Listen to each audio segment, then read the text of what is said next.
j'espère que vous allez tous très bien. Aujourd'hui, je vais vous faire un petit vlog. J'ai décidé de vous vlogger ma journée, sachant que je suis en période de partiel et que c'est des moments qui sont un peu très compliqués pour moi. Je pense un peu pour tous les étudiants en ce moment. Entre crise d'angoisse, manque de confiance, panique totale, pression de la part des profs, pression de la part de la fac et pression de la part des élèves. Je pense qu'on a le total en ce moment. Faites-vous confiance, vous allez y arriver. Faites confiance en Dieu, parce que finalement, sans lui, qu'est-ce qu'on est capable de faire en ce monde finalement? Donc faites confiance en Dieu et vous allez vous rendre compte que les choses seront beaucoup plus faciles. Enfin bref, je vous souhaite un bon visionnage. Et je veux dire à quelqu'un ce matin, tes oreilles d'hier, tes douleurs d'hier ne vont pas rejeter Dieu si ton cœur est sincère. Si ton cœur est sincère ce matin, il viendra à toi.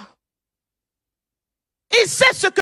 Là actuellement nous sommes en train d'aller à la BU éternelle. La bibliothèque universitaire et très fatiguée, très fatiguée, mais c'est pour la bonne cause en fait. Tu vis. Il voit le guerrier qui est à l'intérieur de toi, mais dans un cimetière. Ton ministère ne bouge pas, ta vie de prière ne bouge pas.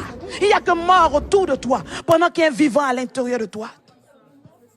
Mais il dit, je suis capable de te trouver là où tu es et de faire ce que j'ai à faire. Et si ce matin ton cœur est sincère, il viendra te toucher. Si ce matin ton cœur est sincère, il viendra te toucher. Si tu veux faire semblant, mentir à tout le monde comme tu sais si bien le faire, mens. Mais tu ne peux pas mentir à Dieu. Il était fou. Vous êtes d'accord avec moi? Il était fou. Donc il ne savait même pas qui était Jésus. Mais les démons ont poussé la goutte d'eau trop loin. On en a nagué. Mais la Bible dit que Christ a eu pitié de lui. Et je vais te dire, c'est Jésus-Christ qui a eu pitié de cet homme sale, qui n'avait même pas de domicile. Il a eu de la valeur aux yeux du Seigneur. Je vais te dire ce matin, tu as de la valeur à ses yeux. Tu fumes sûrement la drogue, mais il est capable de t'aimer tel que tu es. Tu n'as sûrement pas d'appartement, tu passes de salon des gens, de canapé en canapé. Il dit, cet homme était dans un cimetière, mais il a eu de la valeur aux yeux de Dieu. Et regardez, quand cet homme a été délivré, qu'est-ce qu'il a fait?